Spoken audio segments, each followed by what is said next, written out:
Da vam nešto ispričam, ovo je sad ozbiljna stvar. Znači idem sad sam se parkirao, još uvijek nije jasno. I idem na kružni tok, prestrojavam se. I idem, lijevo, desno, nema nigdje nikoga.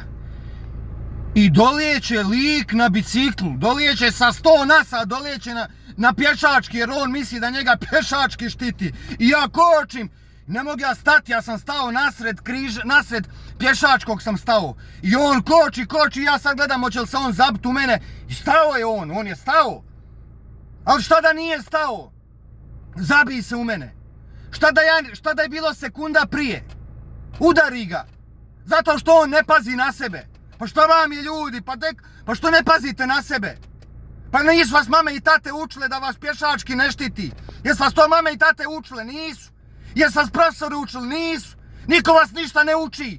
Kad ideš na prometnicu, jel razumiješ da je prometnica namijenjena za promet motornih vozila? Koji su jači od tebe, koji su veći, koji imaju veću brzinu, koji ne može možda stati u tome trenutku. Nisu vas to učili. Nisu vas učili da vi niste automobili, da vi niste motori, jesu vas to učili? Nisu vas učili. Kad dođeš do pješačkog, staneš na pješačkom, staneš. Pogledaš lijevo, pogledaš desno, da vidiš da li ima neko. Jer ti pješački ne štiti. Pješački nema nekakva magična svojstva da te zaštiti. Nije to video igrica. To je stvarni život. Ne štitite pješački je oznaka gdje možeš preći, gdje vozač mora stati ako te vidi. Mora stati ako te vozač udari. Kriv je. Da, sve to stoji. Ali šta ti vrijedi ako te vozač udari, a ti u bolnici? Šta ti vrijedi da njega zatvore na 100 miliona godina da ga zatvore? Šta ti vrijedi ako si ti polomljen? Možda te ne vidi, možda mu kočnice otkažu, možda je pijan, možda nije normalan. Možda ne gleda kao što ti ne gledaš lijevo, desno, možda i on gleda samo ravno. Da kad ideš na pješački stani, pa šta vam je ljudi? Pa nemojte se igrati sa svojim životima. I ne mora vozač da te namjerno.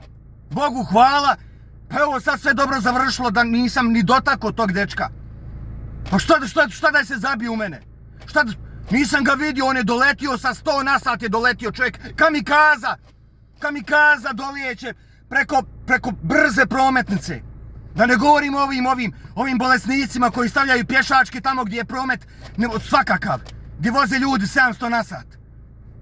Pa gdje pazite na sebe. Pa gdje pazite. Kažem šta ti vrijedi vozač prema zakonu je vozač kriv. I ti si u pravu, da, ali šta ti to vrijedi? Šta ti vrijedi ako si ti polomljen ili ako te nema?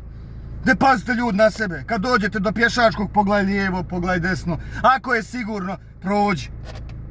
Ako si na biciklu da shvati da nijedan vozač te ne očekuje kamikazu koja juri i misli da će proletiti.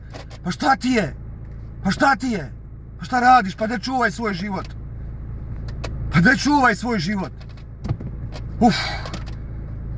Pa evo još uvijek sam u šoku. Bogu hvala, sve je dobro završilo. Ali moglo je biti drugačije. I nisam kriv, a kriv sam. Pa dajte ljudi, pazite. Gdje pazite na sebe? Gdje pazite? Znači za oni koji ne razumiju, koji su sporo shvaćući, sporo kužeći, sporo razmišljajući. Razumiješ?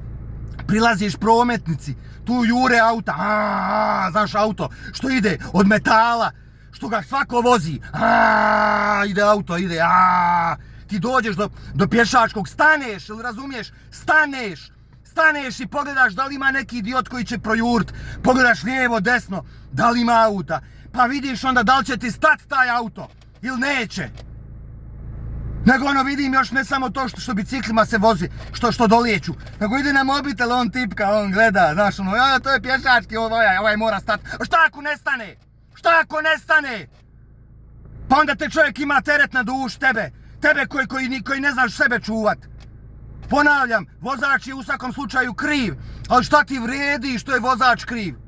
Šta ti vrijedi? Ako neš ti sam sebe čuvat.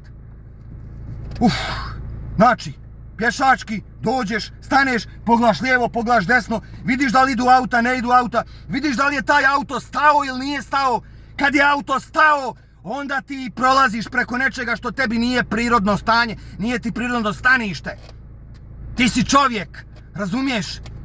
Čovjek si, nisi automobil, nisi kamion, nisi tramvaj, nisi autobus, razumiješ? Nego si čovjek.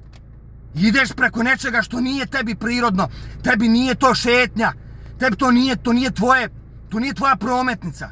Staneš, pogledaš lijevo, desno, ako je auto stao, pređeš, digneš ruku, zahvališ se čovjeku, zahvališ se što ti je stao.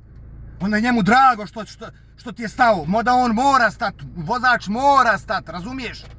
Ali ti mu digneš ruku iz pristojnosti, da pokažeš da si čovjek, da doživljavaš ljude oko sebe. I kao, ako i nisi, makar napraviš ko da ideš brže preko pješačkog. I onda ovom čovjeku drago. A da pazite na sebe, ljudi. Šta radite to?